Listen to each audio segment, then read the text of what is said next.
Hello everyone, welcome back to the channel.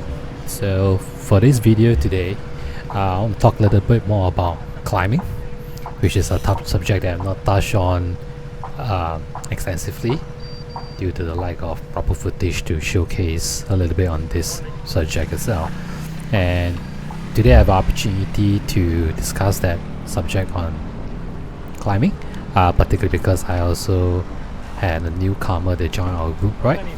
Just for himself to experience what is it like to do low cadence cycling, and particularly applying it to real world situation such as the famous Mandai segment that most cyclists go through probably on a regular basis. So behind me there I have Lawrence with his extremely beautiful peanut in white and his outstanding blue jersey. I have given instruction to him earlier on that his job is not to overthink about anything. Look at my cadence, look at my pedaling, look at the gear that I'm going itself, and just follow through. I didn't explain to him the logic why. I didn't try to give an analysis paralysis situation on that. I simply just told him to follow through and let the sensation do the talking. So just for context itself, I'm running a 58T. Yeah. I'll give you guys a better picture, but I'm riding a 58T, and what I'm trying to show here is that this is the start of the reverse Mandai segment. There's a slight upslope on that over quite a long segment, and I'm riding on gear 12 or gear 11 for that matter, on 175mm crank instead of 165 that some pro cyclists love to follow, like Pogacar. So the importance of this exercise I'm trying to show here is that if you are able to use a lower cadence to go up the incline such as this, which most of you guys will know what sort of incline we're talking about at this stretch of the road, it's very easy to use low cadence to help you to get the speed and also be able to finish the climb with a lower heart rate than before. Now, first of all, I want to apologize to all the viewers here that you will not get the full telemetry of this, because as I was editing on the Insta for the first time on it, I only realized that my heart rate sensor was not working properly on that. That's number one. And number two, what I didn't like was that the cadence sensor was registering slower than intended or irregular readings on that. So, but again, the cadence data still can be used. Just that you guys gotta take it with a pinch of salt for what is being displayed. I really got a new unit of IGS Sport 800. It should be coming relatively soon on that. Yep. So, why do I employ such a higher gear to go at a low cadence up the slope? Yes, it's definitely to make my life easier climbing up the hill at a lower cadence, but it's also a form of workout that is not going to make me over fatigue in the long run. It's the same like going to a gym and carrying heavier weight at lesser repetition per round or per set, as opposed to doing lighter weight, more rep per set. Yeah, it's the same context of that. Yeah. If the objective of this segment is to just safely get to the top and in a very consistent manner itself, I would say yeah, I would have done pretty much my objective for here, coming to the end of this first half, or rather the first quarter of this segment here at Mandai. And more important is to make sure I keep up with the guys, that they're not left behind, so we can try to go back together as much as possible as a group. You notice your mouth not even open yet to gasp for air? You haven't opened your mouth yet to gasp for air though. Yeah, correct. And you mean you haven't even sweat yet. So that means you don't need to drink so much. This is biology now lesson, not cycling lesson. So yeah, that was just me simply emphasizing on the sensation to Lawrence of what he had felt as he completed that long slight incline climb of the reverse Mandai segment. Now sometimes it's hard to explain in scientific term or engineering term to someone, you know, just to make it sound superior. I don't like to really do that. I rather let the sensation does its own explanation for Lawrence, which I'm very certain that by the end of today's ride in the vlog, he's going to remember this sensation very differently as opposed to what he have experienced in all of his other ride in that guided manner. Now on this return journey itself, all the way to Yisun, this is where usually I will start my own solo segment training to ensure that I'm able to keep a good momentum and riding as efficiently as possible with my 58T setup and having the right posture for it. Yeah, so in front of me I have Junhao and Hendry. Hendry, as you might have known from some of my previous video, is that he often joins us for a ride, and recently he also gotten his new Walser, so it's a good chance for him to test his legs a little bit and also to understand how the bike was originally intended and designed for him in order to maximize his investment with the Walser brand. Yeah.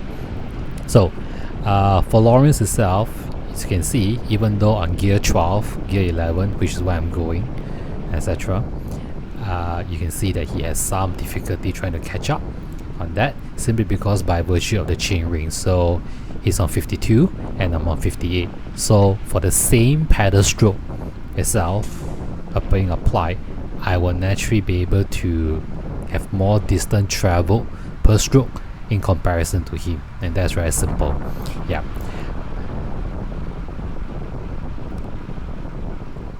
What I want you guys also to notice is that when we are doing climbing itself, as I referenced in my previous Mount Faber video for Kimpang, there are three main things that's really important when it comes to climbing. Number one is, first of all, your hands. Your hands should have the maximum stability achieved by simply having the most surface area to grab on the shifter.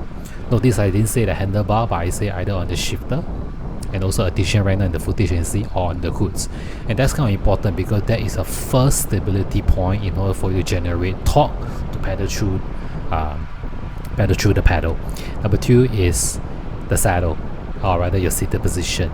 If your hip is not stable itself when you do a lot of rocking, granted on the outside it looks absolutely perfect, it looks like you know what you're doing, it looks like you are really steady, look like we are really good on that, but in actual reality itself is that when we have all these additional body movement, such as shrugging of the shoulders, such as shifting of the hips itself, rocking of the hips as we precisely call it, things like that, it actually wastes a lot of your energy trying to balance as opposed to padding efficiently.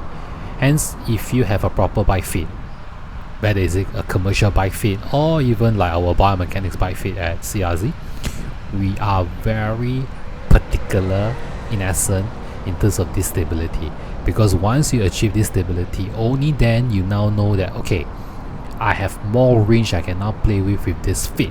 Whether do I want to have a more aggressive position, whether do I want to have more of an upright position to endure a long ride, maybe like Audex or time trial or whatsoever, you now have a base to play with on that. So the same for climbing. Essentially is you must have these three components that's important. Oh, I'm sorry, I forgot. The third component that I wanted to speak about is actually the pedal stroke, which is the pedal itself. Now, most people think of it as being able to stomp down the pedal as being efficient. Granted, you're not wrong, because that is what torque is all about in production. But what we are always looking for is not just on the downstroke, which is well classified from the 1 to 5 o'clock segment of the pedal stroke. I'm always very picky about scraping, which is essentially the 4 to 8 o'clock of the pedal stroke itself. And why scraping is kind of important for two factors. Number one, it allows you to use additional muscle on your legs muscle group, which is not just the quads but also on the hamstring, calf, glutes, and so on and so forth. And I think this is often a very misunderstood factor when it comes to cycling, is that people think that you're just going to use quads or the way you're going to be very strong. No, even for me, when I ride, I use many different muscle groups to help me to achieve what I want to do in cycling. Essentially, why this is critical in the long run is that it allows you to shift your fatigue and load, or rather lactate itself within your legs, to move it all around the different part of your body to be more efficient, to sum it up, to make it more efficient itself. Now of course there are many different ways to do this, but my preference has always been that I much rather be able to utilize different muscle group by focusing very carefully from the 4 to 8 o'clock position as I pedal through on that.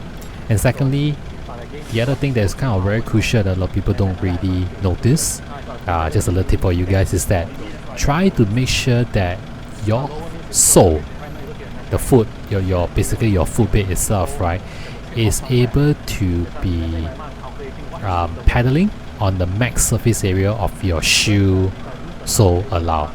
So what I'm trying to say here is that if you notice that at the end of a 2-hour ride, or maybe an hour ride if it's a very hard segment, your body will be pedaling and it's most natural.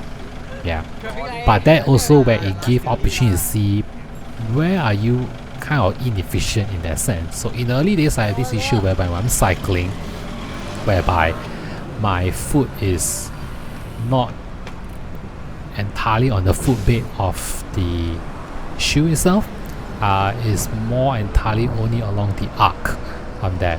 Now again, there is no right and wrong answer. If you feel more efficient with your current setup, go ahead. I'm just saying on behalf of folks that feel like they're trying to get more efficient out of it itself, this is a one little tip you can take off on that. Yeah, and this is also reminding one of our fellow member to be mindful of the muscle group. So now what you're going to see here is me doing a very hard segment, going fast up, seated, climbing on the 58T, and I'm probably going at gear 8, 9 or 10, can't remember, but I know that I had set the right resistance for it itself to be able to do a power up climb on that segment.